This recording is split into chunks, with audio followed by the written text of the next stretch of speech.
Hello, this is David. It's October the 2nd, 2024, and on the Hebrew calendar, it's the day of Yam Teruah. Actually, they call it Rosh Hashanah, which means the new year, but the biblical term is Yam Teruah, the day of trumpets. And they're going to be celebrating that today, or tonight, this evening, but there's one problem. The Hebrew calendar is off. It's not accurate. It's a mathematical calendar. It's not an observational calendar. You won't be able to see a new moon until 2 days from now. So I want to talk about why it's important to see the new moon. Because we're told to watch on this appointed time. An appointed time is when God has made an appointment. He's going to show up. He shows up. He's not like man that doesn't show up. And so we should expect to look for him, and we got to look for him at the right time. So this is a very interesting time of the year. And there's some signs that have come in. It's very important when you have a sign on an appointed time, because in Genesis, those are the first two reasons God said he made the lights in the heaven. So we've got an asteroid that's come into the Earth's orbit just about 3 days ago, and it's like a second moon. That's very significant. And then we have a comet that's going to be on Yam Teruah, and that's important to know what all does this mean. And then we want to look at the gates of heaven and do a little word study of when the gates are open, when they're shut. How does that tie in with Yam Teruah? So we've got a really good video here. I hope you enjoy it, and I'll talk to you later.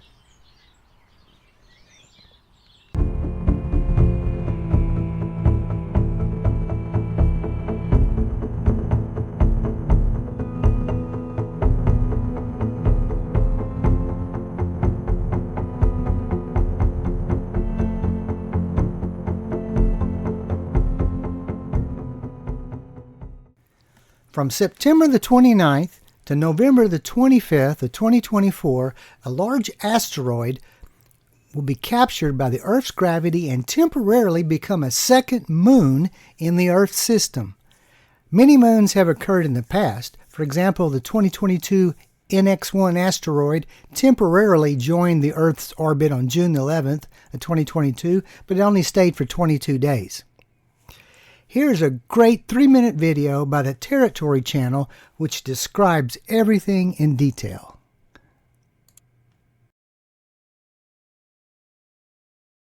Earth is getting a new moon, and it's sticking around for a good couple of months. Welcome to Territory. This is your space. The Arjuna asteroids refer to a specific group of near-Earth asteroids, or NEOs, that are part of the larger population of asteroids in our solar system. These asteroids range in size from small boulders to larger rocky bodies, with their orbits often influenced by gravitational forces from planets like Jupiter, sometimes bringing them closer to Earth. Yes, sometimes these asteroids approach so close to Earth, they get captured by Earth's gravity, becoming what we call a temporary moon or a mini-moon. And this month, Earth is going to grab itself one of these mini-moons, a tiny asteroid called 2024 PT5. During a routine monitoring of potentially hazardous space rocks on August 7th, researchers at the Asteroid Terrestrial Impact Last Alert System, or ATLAS, detected the asteroid. Unlike Earth's moon, which has accompanied our planet for around 4 billion years, asteroid 2024 PT5 is tiny, about the size of a bus, measuring about 10 meters in length. The space rock is predicted to make a horseshoe-like orbit around Earth instead of a full rotation. It will begin its 57-day orbit around Earth on September 29th, and it will end on November 25th. After that, it will return to Arjuna Belt and is expected to make a return to the planet's orbit in 2055. But the real question on people's minds is there any chance of the asteroid hitting Earth? According to astrophysics professor Adam Frank from the University of Rochester, at this point, there is nothing to worry about the asteroid coming into the Earth's orbit. What we're having here is an asteroid, which is basically a flying mountain in space that usually orbits close to the Earth, or orbits in the same distance from the Sun as the Earth, and it's getting captured by the Earth's gravity, and they'll be part of the Earth-Moon system, he said. It'll orbit the Earth for maybe about 2 months, and then they'll get flung back out. So we get a little, teeny tiny little moon for about 2 months. Because if something this size were to hit the Earth, it would be an apocalypse of a biblical kind. So really what we've got here is something that's about the moon's orbit or so. It's about that kind of distance. So in no way is it going to get close enough to threaten us in any way. Here's a fun fact. Asteroid 2024 PT5 may in fact be a piece of Earth's moon, as its motion suggests it could be a piece of ejecta from an impact on the moon, according to Paul Chodas, director of NASA's Center for Near-Earth Object Studies. Unfortunately, we won't be able to see the mini-moon with the naked eye, because it is pretty small and professional telescopes might be required. This is the Hebrew calendar for October of 2024. This year, all 3 of the fall appointed times fit nicely within just this 1 month. God will appear on these appointed times in the same sequential order that they are listed. That's why they're called appointed times. They're God's appointments. And God first told us about them in the book of Leviticus, chapter 23. Everyone today calls them feasts, but the proper translation of the Hebrew word moed is appointed times. And this makes them much easier to understand. Many refer to them as Jewish feasts, but they are actually God's appointments, and they apply to everyone from every culture. The Jews just got to find out about them first. God is letting us take a look at His calendar. If we know what He has planned, then we can be ready when He decides to show up on one of His appointments. The first time God came, no one was ready, so we need to make sure that we're looking when He returns at His next appointment, which just happens to be Yam Teruah.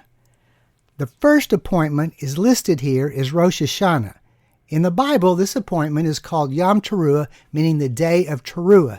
Teruah is the sound of an alarm blown on the shofar, along with a lot of shouting, or ruah. It's a day of alarm. It's an alert to wake up. The Hebrews have allowed secular Babylonian tradition to alter the true meaning of this appointment. They see it as a new year, as did the ancient Babylonians that held them in captivity 2,500 years ago. The biblical New Year doesn't start in the 7th month. It starts in the 1st month of Nisan, which is another Babylonian name that the Jews keep using for some reason. Originally, the months were just called by the number of their occurrence. For example, in the 7th month, on the 1st day of the month, you shall have a Sabbath rest, a memorial of blowing of trumpets, a holy convocation. Interestingly, we are never told why to do all the trumpet blowing and shouting. It has been a mystery, and as we will see, the Apostle Paul figured it out. You will notice that there are 2 days set apart for Yam Teruah. That is unusual since Yam Teruah only lasts for just 1 day. Yam means day, not days, plural. It's the day of Teruah. Why would you set aside 2 days for a 1-day event? The answer is that this appointment can only begin when there is a new moon for the new 7th month. In ancient times, they didn't have our modern mathematical calendar. They had to base the new month on visual observation of the new moon. And this had to be verified visual observation by at least 2 credible witnesses. God seems to have purposefully made this difficult. He gave the moon an odd orbital period of 29.5 days. So sometimes it appears on the day that you think, but other times that extra half day throws it over onto the next day. God wants us to watch for this appointment. It is the only appointed time that has an uncertain beginning. It's the only appointed time that requires you to watch. Now we know why Yeshua made this statement. Watch, therefore, for you know neither the day nor the hour in which the Son of Man is coming. Yeshua started out by saying, watch. This was a very strong hint that he was talking about Yam Teruah, which was the only appointed time that requires you to watch. Then he said, you don't know the day or hour. Yeshua was giving us another strong hint that he was talking about Yam Teruah, which can begin on either day 1 or day 2. You won't know the exact day until you actually see the new moon. This is Yeshua's next scheduled appointment. Something big is going to happen on Yam Teruah. Yeshua is going to show up on Yam Teruah. There is no doubt about it. This is a picture of the new moon of Yam Teruah over Jerusalem on October the 2nd of 2016 at 7:02 p.m. This is what you have to watch for, that tiny sliver of the new moon. Yeshua made another statement about watching for his return on Yam Teruah. Watch therefore and pray always, that you may be counted worthy to escape all these things that will come to pass and to stand before the Son of Man. Yeshua is going to allow some people to escape with him. Only the ones that are eagerly watching for his return and in a state of continual prayer will be granted this privilege. Incidentally, we know from other scriptures that it will be only about 1/2 of his followers that are counted worthy to escape. The psalmist Ethan the Ezrahite, known for his wisdom, tells us the same thing. Blessed are the people who know Teruah. They walk, O Yehovah, in the light of your presence. Walking in the light of his presence is the same as standing before the Son of Man. And when does this happen? On Yam Teruah. You have to know Teruah by actually watching on Yam Teruah. Let's go back to the Hebrew calendar. 10 days after Yam Teruah is the next appointed time of Yom Kippur. On this appointment, Yeshua will physically return to earth with his saints. On Yam Teruah, Yeshua only appears to those watching. On Yom Kippur, he actually comes back physically. This full 10-day period between Yam Teruah and Yom Kippur is called the Days of Awe. The Jews see it as a last chance to make sure you're right with God and to get to live for another year. Traditionally, it's a time when you have special access to an open heaven. The gates or doors of heaven are opened on Yam Teruah and they're closed on Yom Kippur. The first time that Yeshua came to earth, being born as a man, was on the 3rd day of this 10-day period, the 3rd day of the 7th month. So it's not surprising that he'll come again and appear in the air on the 1st day of the 7th month on Yam Teruah. If you read this next verse carefully, you'll see it. He says when he, the bridegroom, comes. And while they, the foolish virgins, went to buy, the bridegroom came, and those who were ready went in with him to the wedding, and the door was shut. Afterward, the other virgins came also, saying, Lord, Lord, open to us. But he answered and said, Assuredly I say to you, I do not know you. Watch therefore, for you know neither the day nor the hour in which the Son of Man is coming. First, there's an open door, which is quickly shut. This speaks of Yam Teruah. Then he says, if you don't want to be locked out, watch, because you don't know the day or the hour. This also points to Yam Teruah. In an amazingly brilliant manner, Yeshua is actually telling us when he will return. We don't know the year, but we can read between the lines to understand the season. In another discourse, Yeshua repeated the same scenario, but this time emphasizing that there was an open gate, making it undisputable that he was referring to Yam Teruah, when the gates of heaven are open. Strive to enter through the narrow gate, for many, I say to you, will seek to enter and will not be able. When once the master of the house has risen up and shut the door, and you begin to stand outside and knock at the door, saying, Lord, Lord, open for us, and he will answer and say to you, I do not know you. Where are you from? Yeshua told the latecomers the same thing that he'd previously told the 5 foolish virgins. I do not know you. But with this group, he adds, Where are you from? These latecomers didn't have any kind of fellowship with Yeshua. They only knew about him. They didn't know him on a first-name basis, yet the contemporary churches that they sporadically visited probably told them that everything was all right. After all, God is love, and God gives us grace. And as the popular 2020 Chris Tomlin song says, you chase me down when I don't deserve it. You show me love. You don't make me earn it. It later continues with, you chase, you chase, you chase. I know this must be grace. I know this must be grace, 'cause you chase, you chase, you chase. Well, all I can say is that these guys that we just read about didn't have God chasing after them. They found out the hard way that they were the ones who needed to be chasing after Yeshua. And there is absolutely no mercy when that door is shut. There's not even any good luck during the tribulation wish. No, it's more like, who the heck are you? Get out of here. The book of Isaiah appears to be the original source mentioning open gates of heaven. Here we go from Isaiah 26. Open the gates, that the righteous nation, which keeps the truth, may enter in. Your dead shall live, together with my dead body they shall arise. Awake and sing, you who dwell in the dust, for your dew is like the dew of herbs, and the earth shall cast out the dead. Come, my people, enter into your chambers, and shut your doors behind you. Hide yourself as if it were a little moment, until the indignation is past. For behold, Jehovah comes out of his place to punish the inhabitants of the earth for their iniquity.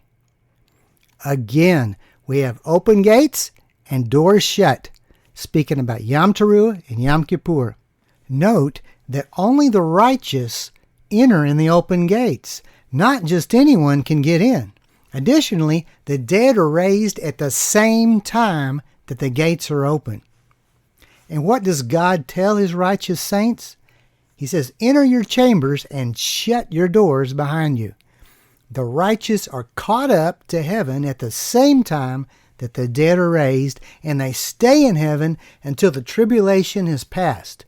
They're not hiding in some refuge on earth, as many teach, else what's the point of giving the dead a resurrected body and forgetting about the living? Now there will be many hiding in refuges on the earth, the ones that were told, I don't know you. In the book of Revelation, the Apostle John mentions the open doors twice. And to the angel of the church in Philadelphia, write, these things says he who is holy, he who is true, he who has the key of David, he who opens and no one shuts, and shuts and no one opens. I know your works.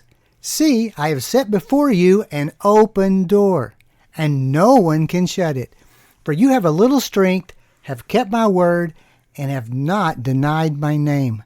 Because you have kept my commandment to persevere, I also will keep you from the hour of trial, which shall come upon the whole world, to test those who dwell on the earth.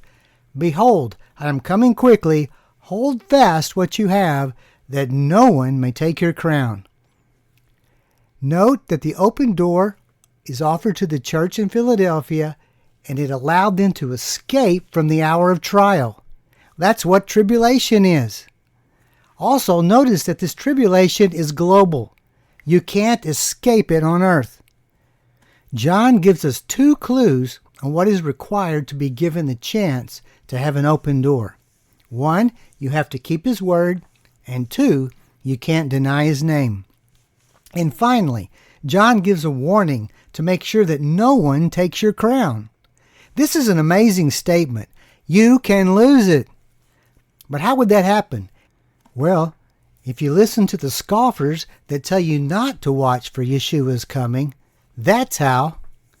They will say that he only comes at the end of the tribulation. They'll say that you're better off spending all your time preparing to survive. If you listen to them, you'll be preoccupied with the cares of this world, and you won't notice his appearing. It'll be so subtle. When he is revealed in the air, only the ones looking for him will see him. Pursue peace with all people and holiness, without which no one will see the Lord. So, if you're not living a holy life, you will not see him when he appears. You will be blinded by sin. Here again, the word appear is used. This is different than physically coming back to earth. Here's a verse that describes Yeshua appearing in the air. So Christ was offered once to bear the sins of many.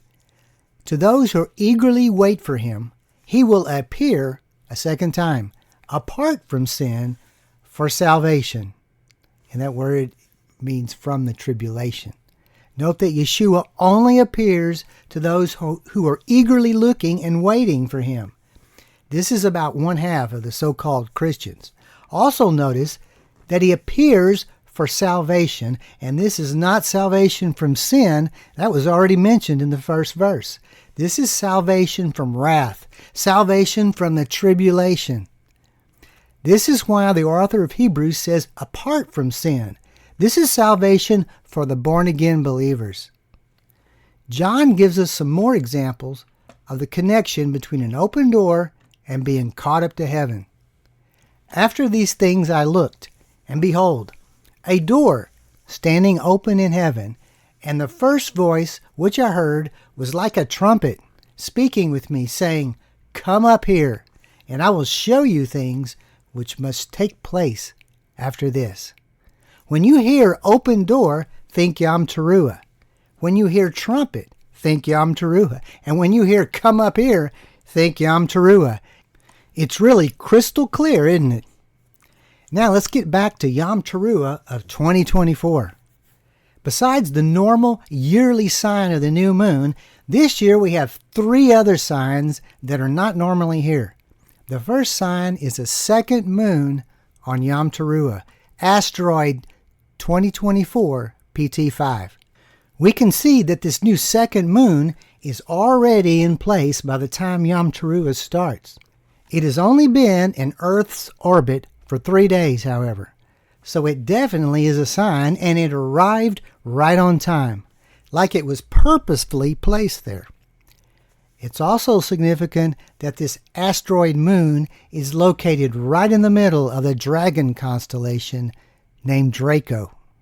In the book of Revelation, the dragon is constantly persecuting the state of Israel, along with the Jews and the Christians too. This brings us to a possible second sign that may occur in Draco. The dragon has an annual meteor shower that was first seen in 1920 with the arrival of the Comet 21P Giacobini Zinner. This comet was first observed in 1892, only 10 years after the Jewish immigrants began making their first aliyah to Israel in 1881. This is not a coincidence. As we will see, the dragon constellation is a heavenly sign showing the persecution of the Jews. The meteors that shower from the head of Draco the dragon are called the draconids. Most of the time, this shower is completely silent and uneventful. The first observation in 1920 revealed only 5 slow meteors. However, there have been 2 times that the dragon rose up with a fury. In 1933 and 1946, it produced meteor storms with several thousand meteors an hour. Let's look at these 2 events. In 1933, Reverend William Ellison, the director of the Armagh Observatory in Ireland, he wrote about what he witnessed in the Irish newspaper, the Belfast Telegraph. At 7:58 p.m., it was apparent that a really great meteoric storm was in process. I counted 200 meteors in 2 minutes, and then counting became impossible. The fire stars became as thick as the flakes of a snowstorm. Instead of 2s and 3s, they came in flocks and gusts. The sky was thick with them wherever one looked. So the meteor storm would have occurred on October the 9th.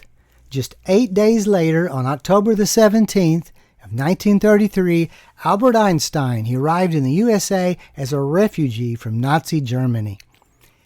It had been earlier that same year, on January the 30th, that Adolf Hitler had become the Chancellor of the German Reich and joined President von Hindenburg in an effort to restore the fatherland. And now, 8 months later, the dragon demonstrated his anger against the Jewish people with a meteor storm. It will be another 10 months before Hitler became master of Germany with the death of von Hindenburg. Now, this first meteor storm from the dragon was only seen in Europe because that's where the action was taking place. Notice that the storm occurred during the appointed time of Sukkot, or Tabernacles, so it's tied to the Jewish people. In 1946, the dragon let loose with another barrage of meteors. This is the testimony from Canadian observer Stan Mott of the Royal Astronomical Society of Canada. It really did look like a shower. The meteors were coming fast and furious, with several at any instant. There were so many meteors that I just started watching specific areas, like the head of Draco. It looked like the eyes were just winking. Just like the dragon's first outburst, this storm happened in October, and just like in 1933, there was an event that took place 8 months earlier, on January the 10th, 1946. This was the day of the very first session of the United Nations General Assembly at the Central Hall in London, United Kingdom. And less than 2 weeks later, on October the 23rd, 1946, the United Nations moved to the United States, holding their first session in New York City before a large crowd. As we will see, there is no more anti-Jewish organization in the world than the United Nations. This second meteor storm from the dragon was only seen in North America, and again, that's where all the action was taking place. And just like before, the meteor storm occurred during Sukkot, or Tabernacles. The connections between the dragon and his persecution of the Jews is obvious. The 1933 meteor storm was a warning that the dragon was creating the Third Reich. The 1946 meteor storm was a warning that a dragon was creating the United Nations.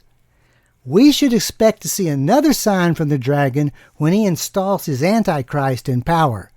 Would this be another meteor storm? Maybe. But don't we already have a visible sign?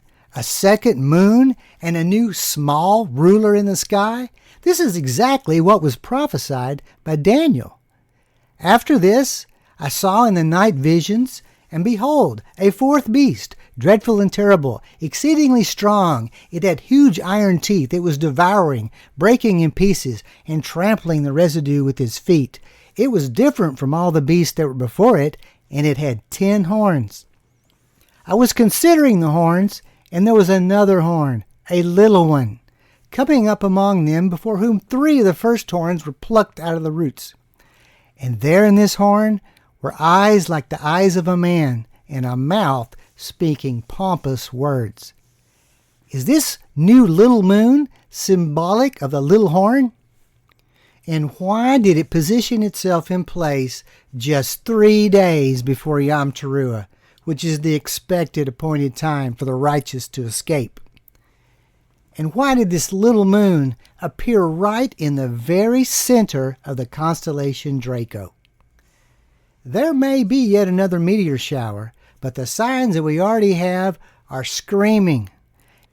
If you want to see visible proof that the United Nations is the heart of the beast system and a most vehement enemy to Israel, take a look at Israeli Prime Minister Benjamin Netanyahu's recent speech on September the 27th of 2024.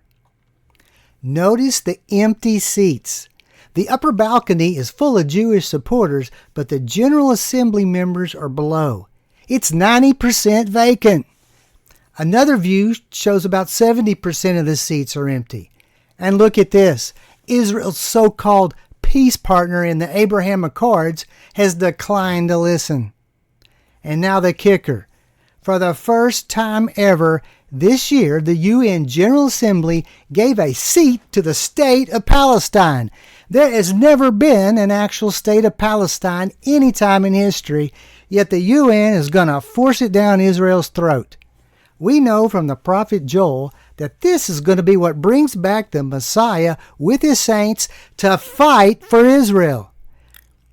I will also gather all nations, and that's the United Nations, and bring them down to the valley of Jehoshaphat, and I will enter into judgment with them there on account of my people, my heritage Israel, whom they have scattered among the nations, and they have also divided up my land. Isn't it amazing to see Bible prophecy come to pass right before your eyes? To force a small nation the size of New Jersey to give up half its land is not a rational decision, much less anything that should consume all the world leaders' time and efforts. Since 2014, the UN has passed 174 resolutions condemning Israel. Compare that to only 73 condemnations against all the countries from the rest of the world combined over these same 10 years. That's over twice as many condemnations against a small Israeli nation than the whole world of 193 nations. It doesn't make any sense at all, yet it's happening just as it was prophesied. If you need proof that there's a God, here it is. The dragon hates Israel, and that drives everything at his UN beast headquarters. The second sign is an annular solar eclipse on Yam Teruah. Sunset in Israel occurs at 6:22 p.m., which is equal to 16:22 Universal Time. The annular solar eclipse begins just 30 minutes later at 16:51 Universal Time. So the eclipse happens as soon as the Day of Trumpets starts. This image says it all. The nighttime shadow has just passed over Israel on the right-hand side of the map, while the red dot of the annular solar eclipse simultaneously begins to appear on the left-hand side. Here is the whole 15-second simulation of the event. To have two signs immediately at the very beginning of this appointed time is incredible and a portent of the evil to come. On the Day of Trumpets, also called the Day of Shouting, the shofar is traditionally blown 100 times. The most important time to blow the shofar is when you actually see the tiny sliver of the new moon in the evening sky right after sunset. Blow the trumpet at the new moon at the set time on our feast day. Using our modern mathematical calendar, Yam Teruah of 2024 begins on Wednesday at sunset. However, Israel will only be able to physically see the new moon on Friday at sunset. The green shading on this chart indicates the areas which can easily see the new moon with the naked eye. And Israel is just barely within the green zone on Friday. So this year, the actual visible observations of the new moon are a full 2 days later than indicated on the mathematical calendar. This isn't always the case. On some years, the mathematical calendar lines up perfectly with the visually confirmed new moon. Just realize that we're dealing with an artificially manipulated calendar set to conform to certain rules that have no bearing on reality. The only way to be certain is to make a visual confirmation yourself. Now we know why Yeshua made this statement. Therefore, you also be ready, for the Son of Man is coming at an hour you do not expect. Yeshua makes his statement as if it's a confirmed fact. He is very confident that he will surprise many people. He had just said 2 verses earlier, "Watch, therefore, for you do not know what hour your Lord is coming." Yeshua seems to know that everyone will be using a mathematical calendar. No one looks at the sky anymore. We've got it all figured out mathematically. Why else does he continually place such an emphasis on the need to watch? If you're physically watching the sky this year, there is no way you would ever consider celebrating the Day of Trumpets any earlier than on Friday, October the 4th of 2024. Now, another statement made by Yeshua, just 2 verses earlier in the same discourse, makes a lot more sense. Then 2 men will be in the field. One will be taken and the other left. First of all, why are these men working? Don't they know it's an appointed time? And in the 7th month, on the first day of the month, you shall have a holy convocation. You shall do no customary work. For you, it is a day of blowing the trumpets. Then why are they working instead of being at home or in the synagogue blowing their shofars? Well, the answer is obvious. They used their modern mathematical calendar to determine when to celebrate Yam Teruah. They didn't rely on watching for themselves. They celebrated Yam Teruah 2 days earlier on Wednesday. And now it's Friday and the party's over and they're back to their work as usual. If they had taken Yeshua's command to watch seriously, they never would have made such a grave error. You have to physically watch in order to be ready. The Bible doesn't give us any reason for blowing trumpets all day long on Yam Teruah. It remained a mystery until the Apostle Paul figured it out.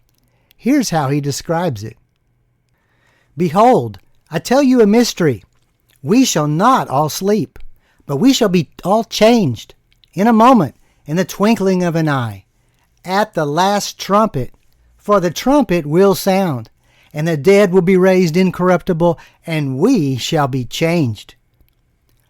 Paul apparently had studied Isaiah chapter 26, where one day the dead are prophesied to become awakened and be as fresh as the morning dew. According to Isaiah, this will be the same day that the righteous enter the open gates of heaven and hide in their chambers until the tribulation is over.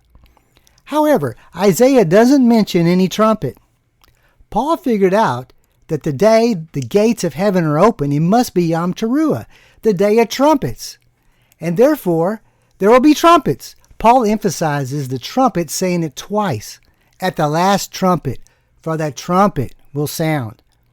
Paul also apparently knew that Yeshua's teaching in Luke chapter 17 about the necessity to escape. Just like Lot escaped from Sodom, Yeshua said, 2 men will be in the field. One will be taken and one left. When the disciples asked him where, Yeshua responded by saying, wherever the living body is, there the eagles will be gathered together. Well, Paul must have reasoned, therefore, that the believers had to be caught up in the air. No one else in the Bible describes it this way, just Yeshua and Paul. For the Lord himself will descend from heaven with a shout, with the voice of an archangel, and with the trumpet of God. And the dead in Christ will rise first. Then we who are alive and remain shall be caught up together with them in the clouds to meet the Lord in the air. And thus we shall always be with the Lord. Therefore comfort one another with these words. This is the only time that Yeshua personally greets a group in the air.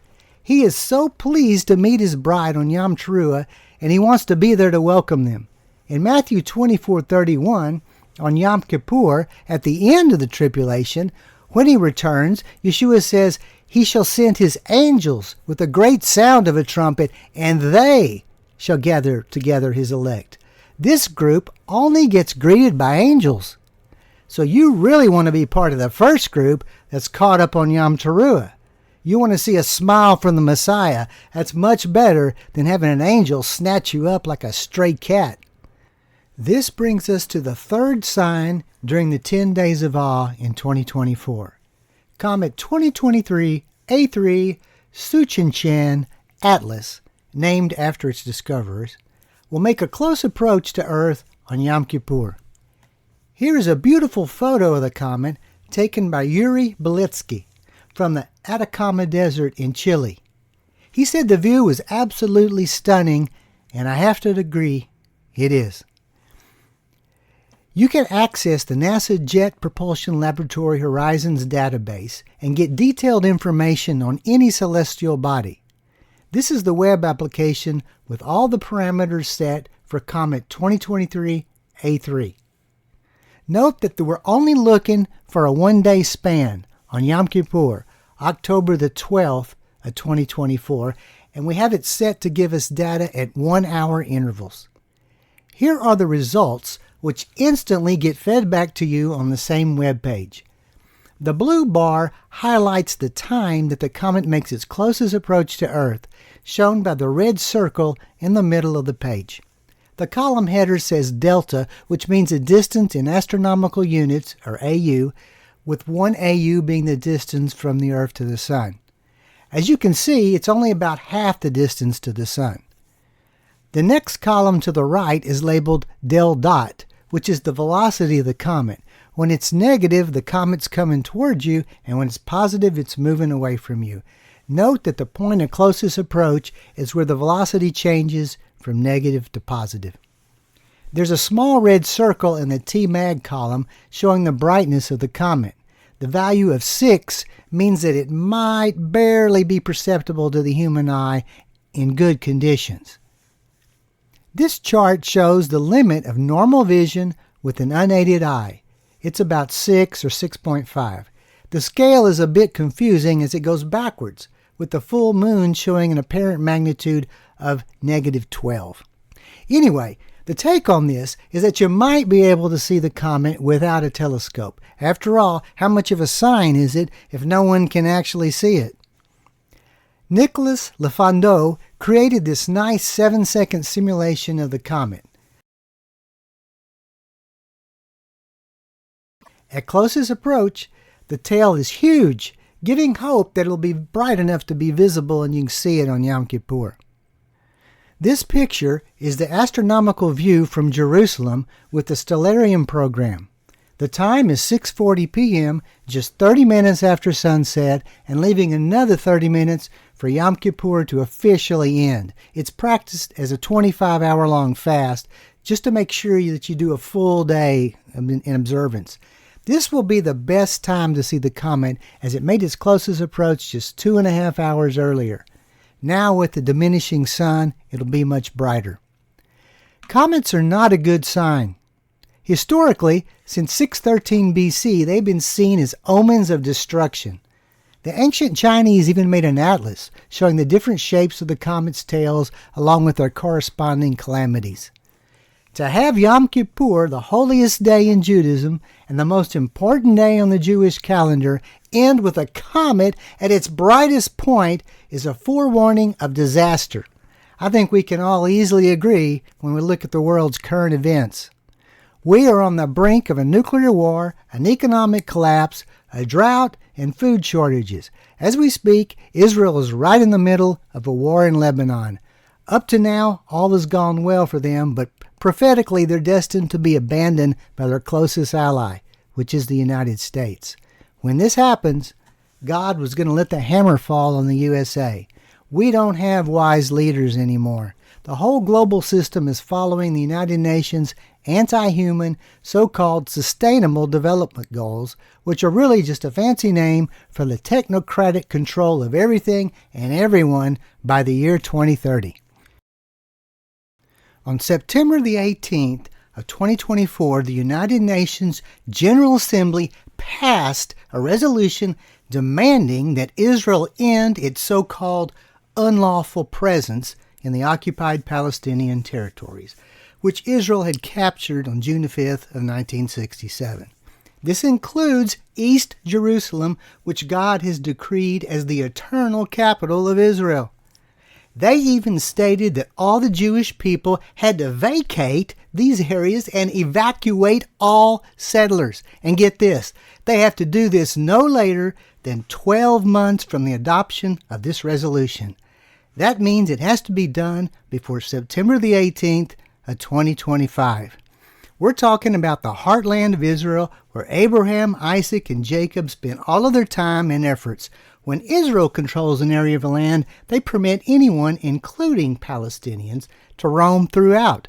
But when the Arabic Palestinians are given control, they demand to be completely free of all Jews.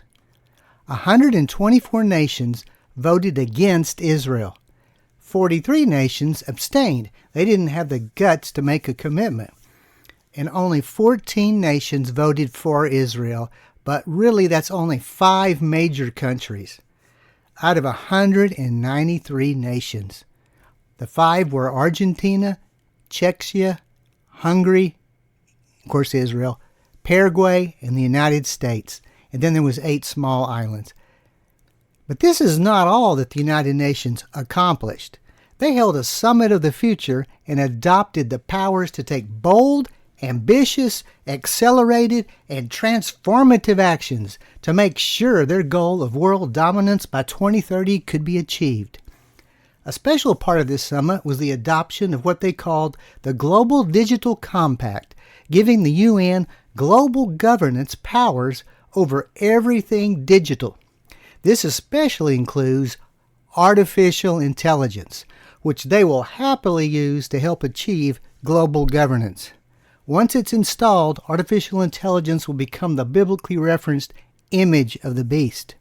It's here, folks, and all this just happened in September of 2024 at the same time that we're seeing the confirming signs in the heavens. Whether the catching up on Yam Teruah is this year or not, it doesn't take a genius to see that the trajectory that the United Nations is taking us on will swiftly bring in the prophesied 7-year tribulation period very soon. Yam Teruah is the time to look for. It's a chance to escape this madness. The catching up on Yam Teruah is our only viable option. So I want to encourage you every year, remember the significance of this time and keep watching. God bless, and thanks for listening.